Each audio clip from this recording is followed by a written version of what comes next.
Hey everyone, this is Tim from Your 6 Tech. Today in this video, I'm going to show you how to fix when you're stuck at the welcome back to PlayStation screen on your PS4. So the first thing we want to do is completely turn off our PlayStation 4. Now if we can't do that through the menus, what we can do is manually turn it off by holding down the power button right here. And we will hear one beep initially, and then about 10 seconds later we will hear another beep. And this will completely turn it off. Now we're going to wait for the blinking light to stop and for it to be completely dark. Then locate a USB cable just like this and plug in your controller. Now hold down the power button once again. You will hear one beep initially, and then about 5 to 10 seconds later you will hear a second beep.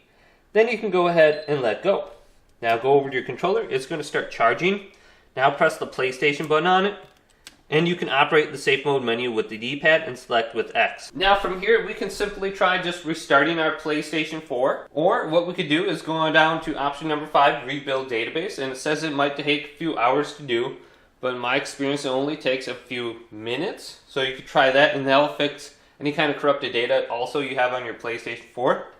So if you go to one of these options under the safe mode menu, we should be able to bypass that welcome back to PlayStation screen now. So hopefully this quick little video did indeed help you out. If it did, leave it a big thumbs up and subscribe to my channel down below for more tech up videos coming up next on Your 6 Tech.